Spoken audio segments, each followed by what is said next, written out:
We're hearing from Geo News, a Pakistani TV station, that's saying that Nawaz Sharif will be attending Narendra Modi's swearing-in ceremony on Monday. This information being brought to light by Geo News, as we said, a prominent Pakistani news channel. Gaurav Sawant, our strategic affairs editor, joins us on the phone line. Gaurav, there has been a lot of speculation, particularly after yesterday's events in Afghanistan and Islamabad, but Sharif seems to have mustered up the courage to travel to New Delhi after all. Well, Nawaz Sharif himself, Pakistan's Prime Minister, was extremely keen to come to India, and this we were told on more than one occasion and by more than one source. Not only his advisors, but even his daughter, Maryam Nawaz, went on record to say that he was extremely keen to come to India. The Pakistan's High Commission, the High Commissioner in New Delhi, he'd also strongly recommended that Sharif should attend Narendra Modi's swearing-in ceremony on the 26th of May.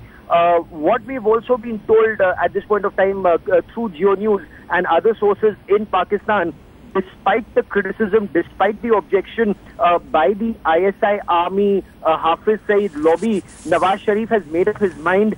He's to travel to India with him. There will also be his advisor on foreign policy, Sartaj Aziz. We've also been told that Nawaz Sharif wants one takeaway from India, and that's a favor perhaps he expects of Narendra Modi, that India will say that dialogue process will once again resume should he come to India, because Nawaz Sharif is taking a grave personal and political risk by coming to India. Gaurav, as you mentioned, there is a risk to him, considering the opposition from what people refer to as Pakistan's deep state. Those attacks yesterday in Herat on the Indian consulate and in Islamabad in sectors which have very prominent embassies and missions was seen as a signal to Nawaz Sharif from the deep state that going to India would be a bad move on his part.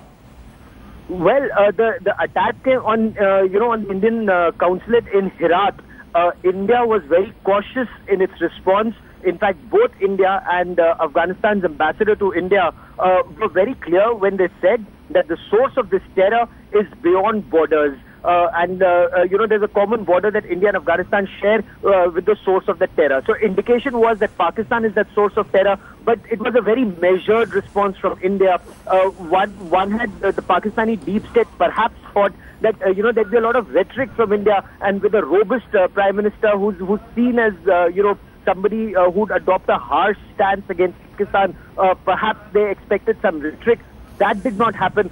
Despite the Herat attack, despite what happened in Islamabad, there's been cautious optimism from both sides, and Nawaz Sharif, we are told, is now willingly taking that risk. And if you recall, Nawaz Sharif's daughter had also tweeted, Maryam Nawaz had tweeted, I personally think cordial relations with the new Indian government should be cultivated and will help remove the psychological barriers, fears and misgivings. So that is what Maryam Nawaz had tweeted.